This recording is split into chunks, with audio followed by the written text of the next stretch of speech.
नमो नमः। ज्योतिष विमर्श सम्बद्ध आजको यस श्रृङ्खलामा नाग पञ्चमी पर्व विशेषको विशेष सामग्रीका साथ म यहाँ उपस्थित भएको छु। वर्षा ऋतुको साउन वा भाद्र महिनामा पर्ने नाग पञ्चमी पर्व चान्द्रमासमा आधारित पर्व हो। चान्द्रमास अनुसार श्रावण महिनाको शुक्ल पक्षको पञ्चमी तिथिलाई नाग पञ्चमी भन्ने गर्दछौँ र पञ्चमी तिथिको अधिष्ठात्री पनि देवता पनि नाग नै हुन्। नाग भनेको सर्पको एक प्रजाति हो। नाग पञ्चमीका दिनमा विशेषतः 8 प्रकारका नागहरू 8वटा नागहरूको हामीले पूजन गर्दछौँ। ती 8वटा नागहरूलाई अष्टकुटी नाग पनि भन्ने गरिन्छ। ती 8वटा नागहरूमा अनन्त, वासुकी, पद्म, महापद्म, तक्षक, कुलीर, कर्कुटक र शङ्ख गरी 8वटा नागहरू पर्दछन्।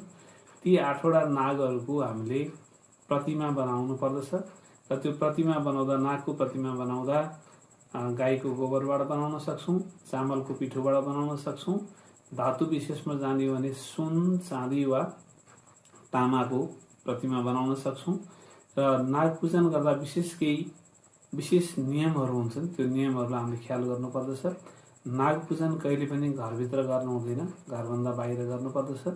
र नाग पूजन गरिसकेपछि नागको प्रतिमालाई जलाशयमा लगेर नदी, तलाउ वा अन्य पानी बग्ने ठाउँमा लगेर त्यसलाई विसर्जन गर्नुपर्दछ। र नाग पूजन गर्दाखेरि नागको शिर जुराउनु पर्दछ। अर्थात् नागको शिर जुन दिशामा हुन्छ, नागको प्रतिमाको शिर पनि त्यही दिशामा फर्काएर हामीले पूजा गर्नुपर्दछ।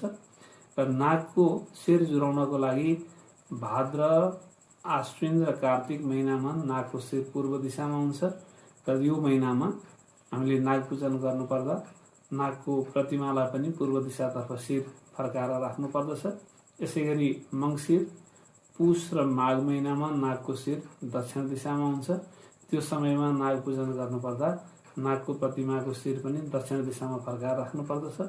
यसै गरी फागुन, चैत्र र वैशाख महिनामा नागको शिर पश्चिम दिशामा हुन्छ। त्यो समयमा नागको पूजन गर्नुपर्दा त्यसलाई पनि नागको प्रतिमालाई पनि पश्चिम दिशामा शिर बनाएर राख्नुपर्दछ। भने जेठ, आषाढ र श्रावण महिनामा नागको शिर उत्तर दिशामा हुन्छ। र यो महिनामा हामीले नागको पूजन गर्नुपर्दा नागको शिरलाई पनि उत्तर दिशामा बनाएर राख्नुपर्दछ। यति गरेपछि नागको पूजन गरेर विधिपूर्वक गरिसकेपछि त्यसलाई लगेर जलाशयमा सेलाएपछि उपयुक्त हुन्छ। र नागको पूजन गर्नाले हामीलाई सर्पदंश नहुने, यसै गरी